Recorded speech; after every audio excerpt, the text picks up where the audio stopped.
The Wise and the Foolish Merchant. Once upon a time, in a certain country, a thrifty merchant visited a great city and bought a great supply of goods. He loaded wagons with the goods which he was going to sell as he traveled through the country. A stupid young merchant was buying goods in the same city. He too was going to sell what he bought as he traveled through the country. They were both ready to start at the same time.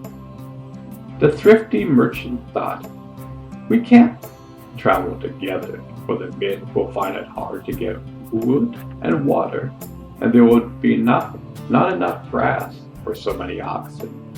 Either he or ought to go first." So he went to the young man and told him the same. "Will you go before or come after me?" The other one thought, "It would be better for me to go first. I shall then travel on a road that's not cut out. The oxen will eat grass that has not been touched. The water will be clean. Also, I shall sell my goods at what price I like." So he said, "Friend, I will go on first." This answer pleased the thrifty merchant. He said to himself, "Those who go before will make the rough place smooth. The old rank grass will have been eaten by the oxen that have come before, while my oxen will eat the freshly grown tender shoots. Those who go before will dig wells from which we shall drink. Then, too, I will not have to bother about setting prices, but I can sell my goods at the prices set by the other man."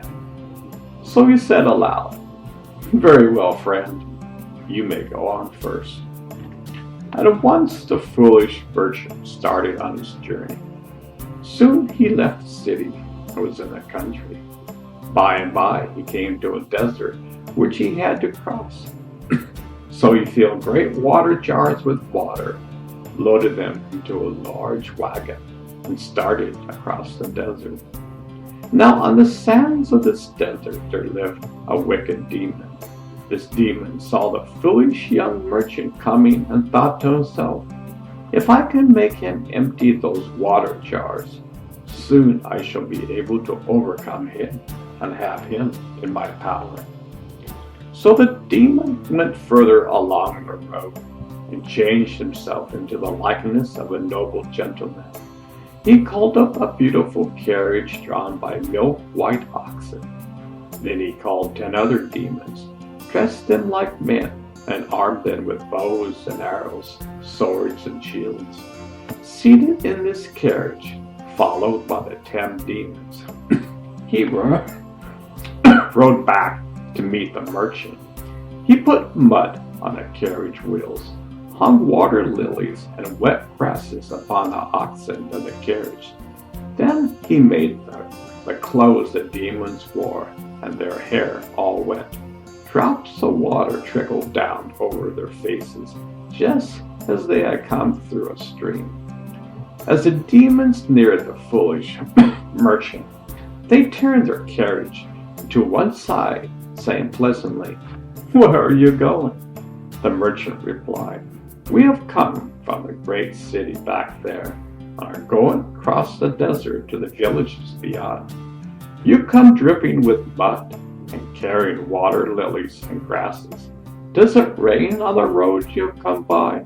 Did you come through a stream?" The demon answered, "The dark streak across the sky is a forest. In it there are ponds full of water lilies. The rain comes often. What have you in all those carts?" "Goods to be sold," replied the merchant. "But in that last big heavy wagon, what do you carry?" the demons asked. "Jars full of water for the journey," answered the merchant. The demon said, "You have done well to bring water as far as this, but there is no need of it beyond. Empty out all that water and go on easily." Then he added, "But we have delayed too long. Drive on." And he drove on until he was out of sight of the merchant. Then he returned to his home with his followers to wait for the night to come. The foolish merchant did as the demon bade him, and emptied every jar, saying not even a cupful. On and on they traveled, and the streak on the sky faded with the sunset. There were no forms, the dark lines being only clouds. No water was to be found. The men had no water to drink and no food to eat, for they had no water in which to cook their rice. So they went thirsty and supperless to bed. The oxen too were hungry and thirsty, and dropped down to sleep here and there.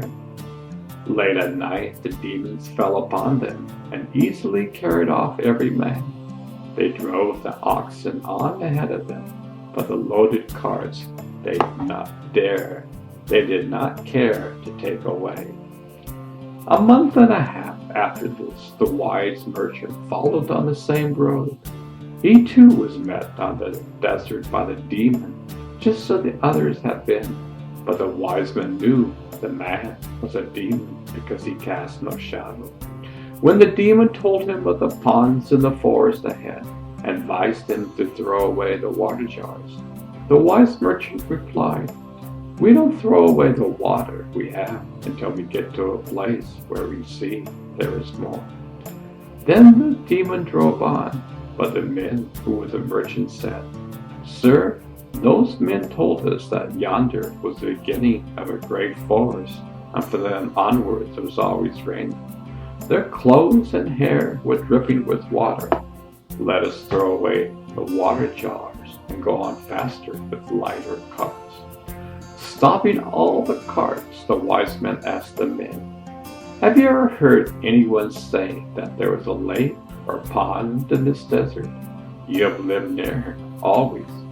"We have never heard of a pond or a lake," they said. "Does any man feel a wind laden with dampness blowing against him?" he answered. "No, sir," they answered. "Can you see a rain cloud, any of you?" said he. "No, sir, not one," they said. "These fellows were not men, they were demons," said the wise merchant. "They must have come out to make us throw away the water.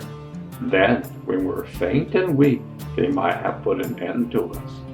Go at once and don't throw away a single half pint of water." So they drove on, and before nightfall they came upon the loaded wagons belonging to the foolish merchant. Then the thrifty merchant had his wagons drawn up in a circle. In the middle of the circle he had the oxen lie down, and also some of the men. He himself, with the head men, stood on guard, swords in hand, and waited for the demons. But the demons did not bother them. Early the next day, the thrifty merchant took the backs of the wagons left by the foolish merchant and went on safely to the city across the desert.